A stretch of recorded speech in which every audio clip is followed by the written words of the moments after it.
How y'all doing? It's Sunday. It's Sunday evening. I hope you had a good one. I hope you had a great weekend. I know the people down in Florida are not having a good weekend. Uh, Watched the news today. Today I spent most of my day working around my house trying to get things done that I've been putting aside.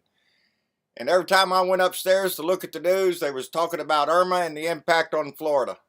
And it's still working its way up the west coast of Florida, and it's getting battered like hell, and it's not good. We all knew it wasn't going to be good, but we're sure keeping everybody in our thoughts up there because we know exactly what that sounds like when it's coming right outside your window. Again, like I said, everybody over in that area, try to check in as soon as you can on social media and whatnot, and let the rest of us out here know that you're okay. Took me a day or so before I could get a signal and let anybody know anything. So, but anyway, I was doing my yard work and everything today. It was going fine. I haven't got to my shop yet, but I have to.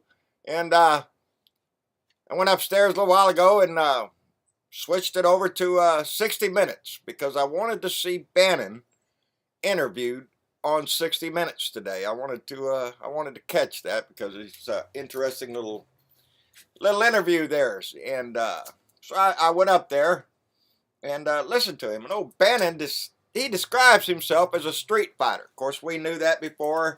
He thinks he can get down in the gutter with anybody, and he's proven that before.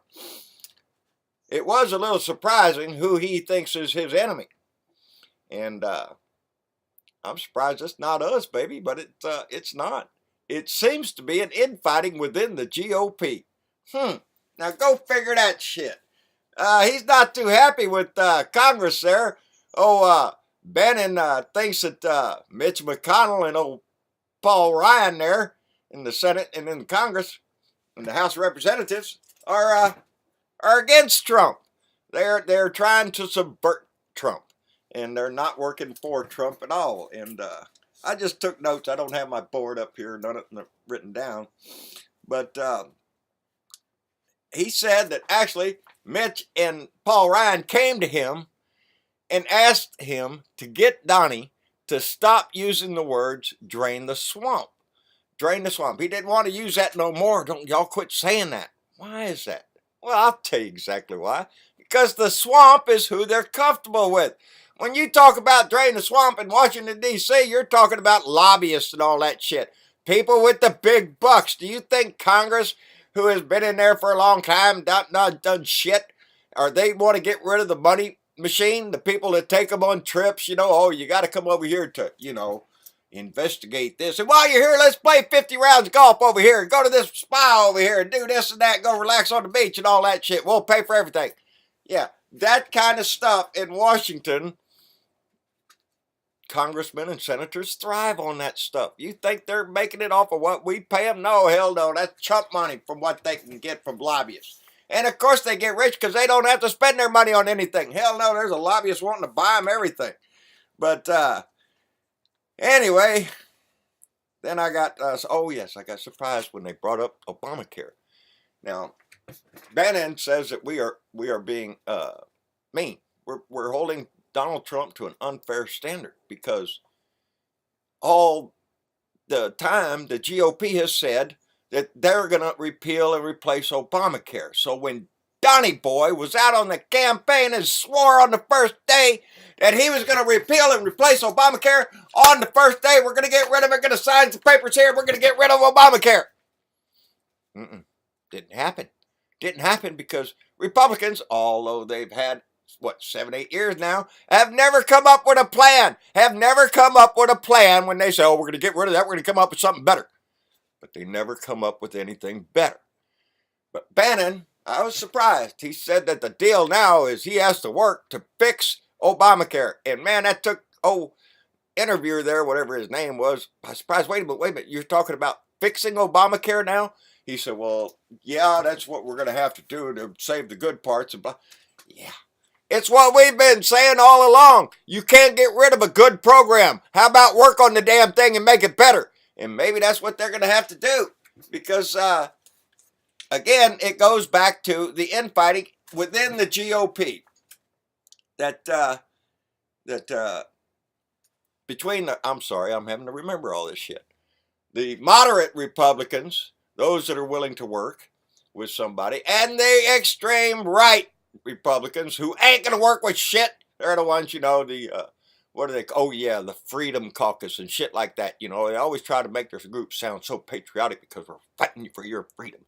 No, they're just a bunch of dicks that want to do it their way and no way but the highway. And then the next subject that came up, Bannon said is going to be the one subject that is going to divide the GOP. This is going to be the one thing that is going to force Republicans to separate from each other. DACA, are you shitting me? Yep, it's the immigration problem because all during the campaign, again, Donald was up there spouting the shit. Oh, the Mexicans are terrible. We're going to build a wall and all that other shit. And all that red meat that he threw to the Republican base out there, they loved that shit. All right? But the moderate Republicans, no, you can't build no wall. That ain't gonna work. And it's a waste of money. You need some kind of an immigration plan. You need to deal with the dreamers that were in this country forever, learning and through their education and everything in this country and working and serving in our military as we speak, you assholes. Those people you have to treat fairly. Some of them Republicans know that. The right-wing Republicans, oh, no, no, no. You said get them out. It says right there. Get them out. No amnesty, no path. When the visa expires, you get your ass out. Bannon thinks it's going to be self-deportation. They're going to leave. They're going to leave because they won't ever have any papers because they're never going to be citizens and we'll hunt them down and all that shit. That's what he's doing. When he pointed it out that he thinks that the reason this being held up so much is because that the religion, they need those illegal immigrants here to fill their churches. Now, you evangelicals out there, who you hiding in that church in there? Bunch of illegals? Because that's what O'Bannon thinks. That's the reason the church survives. That's the way the Catholic Church survives, is by harboring illegal immigrants, and that's the only reason it's here. Steve Bannon kind of thinks that, so he just thinks the Pope and all them other ones, their opinion, what did he say? They're just another guy's opinion. That's all it is. But he did say one thing, and he said it loud and clear. His job, he considers, is to be Donald Trump's wingman. That's his sense. I'm going to be Donald Trump's wingman. And then he started in on that shit about being loyal. Being loyal to Donald Trump. Not loyal to anything else. Not loyal to anything that the Constitution stands for, the flag stands for. None of that shit. If you're loyal to Donald Trump. You stay loyal to Donald Trump. Regardless of what comes out of his mouth. The reason they were talking about this was because Charlottesville was brought up. And Bannon's opinion was stand by the president. Yeah, he said some things. Yeah, what about it? That's what Bannon's attitude is. Yeah, he said it, and it's true. Let's move on. No, don't move on. Let's consider what the hell came out of his mouth after Charlottesville. A bunch of vomit of shit. Supporting the no, they're some good people. No, they're not, Donnie. Never were. But Bannon thinks he ought to stand by his guns there. And if you don't stand by him, well, you're being disloyal and you ought to resign. That's what Bannon thinks. And he doesn't want to be lectured from any of those limousine liberals. Limousine liberals. You know, that gets me. That's who he thinks run this party. The limousine liberals. I don't have a limousine outside. Never been in one myself. But we're not a bunch of rich folks out here. We're a bunch of folks that have common values for what our country used to stand for, and we'd like to see that continue. And but he said he doesn't need any lectures from limousine liberals from New York and in the Hamptons. Shit, I've never been to New York and I ain't been to the Hamptons. But I'm a Democrat out here. I'm a liberal, baby. And so suck that up. There's a whole lot of us out here ain't never been in a damn limousine. Well, and then the Russian thing came up. Well, what's going on with Russia? Well, Bannon says it's all a bunch of bullshit. Just don't listen to it. That's nothing. When he was pressed upon, the meetings there, what it comes out. Well, did they influence the election? Well, maybe they did a little bit. Yeah, a little bit, you reckon? What was that? Facebook the other day came out with how many 100,000 ads they sold or something to the Russian robots that I don't know how it all works, but I don't understand that they flooded social media with a bunch of bullshit that people bought. So regardless of how many times you hear that the Russians influenced the election, hell yes they did. Why? Because we have ignorant people out there that believe stupid shit. Oh, Hillary, she's a criminal. Let's hang her. Let's get her. Let's get her. Lock her up. Lock her up.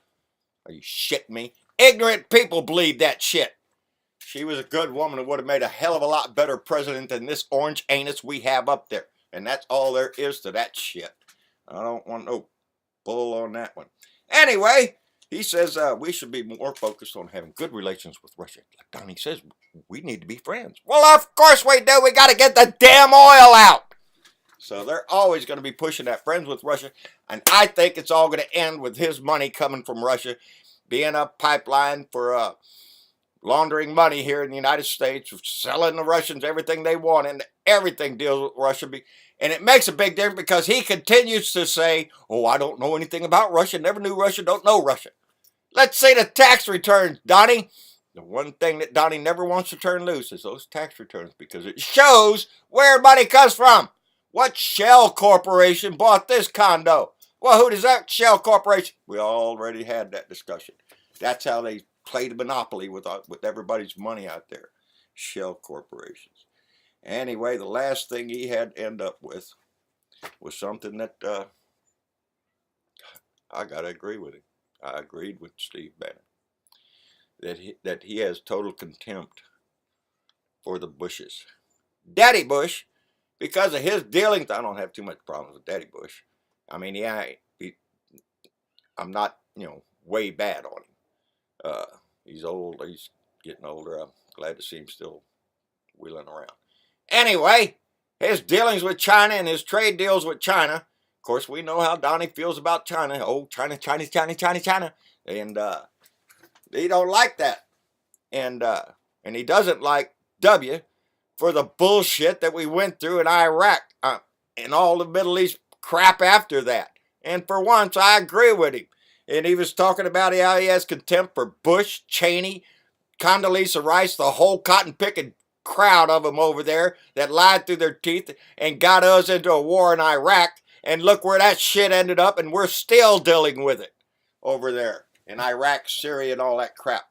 And so, yeah, I will always lay that at the feet of George W. Bush. That idiot took us into Iraq on a lie when we shouldn't have gone there. We should have stayed in Afghanistan, take care of that problem. But no, we pulled resources out of Afghanistan to go attack Iraq. And that's the shit that gave us the crap in the Middle East. Not Obama didn't give birth to ISIS. Hell no. ISIS was risen out of that shithole in Iraq, where we should have stayed our ass out of.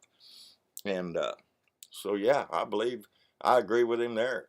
Bush, Cheney, Condoleezza Rice, all of them stood up there and lied their ass off to this country to get us into a war in Iraq. And that turned into a pile of crap. And we're still dealing with it today. And so I ended up on a brighter note agreeing with him on that. And we don't know what I don't see the end of that shit yet anywhere in Afghanistan or in Iraq. Afghanistan seems to be just a constant war from now freaking on. And that's bullshit. You can only ask a man to go so many times over there. You're just supporting a country. That's all. Let their government take care of their shit and bring our boys home. Anyway, that's it for Sunday, I guess. Outside of just mowing my grass and washing everything up and picking up everything around here and getting it back to normal again. That's about all I did today. I did run up to see this interview though, so that was what was on my mind outside of the friends. My kids have been trying to get hold of their friends in Florida. They stayed in contact with them up until about, I don't know, it was just about an hour or two ago when they lost contact with them and their cell phone won't go through. So that was kind of expected though. I told him, we lost service here. We had to drive a ways just to get a single little bar. And don't forget to use your phone as a hotspot if you got data there, because that works a little bit too. Anyway, y'all tough it out over there. I know it's tough in it's going to look bad for the next few days when we see all the results of this on TV, just like we did with Harvey down here in Rockport and Port Aransas, Aransas Pass, Tivoli, all the way up the line, Refugio up to Houston. And so we know that the swath of destruction up Florida is going to be the same thing. It's going to be town after town after town that's going to be hit. They're going to need everything. And so we need to try to give them everything. Give them our thoughts and our hopes for a brighter day tomorrow. And always try to put a smile on somebody's face. It always helps out. Blue dots around this country. I appreciate it so much. I'll be back into the news tomorrow. Probably they'll be talking about Irma's destruction and whatnot. But we want to stay on top of what everything else is happening. There's still shit going on. Mueller, just come on, baby. I'm waiting on you. And we need to stay involved with all of it. Anyway, y'all have a good day. And we'll see y'all tomorrow. Like, share, and subscribe. John Bertavo of Blue Dot in Texas on YouTube. John Bertavo Speaks, my fan page. And Twitter of Blue Dot in Texas. And, of course, out my truck window if you can hear me. So, outside of that, y'all have a good one, and we'll see you later.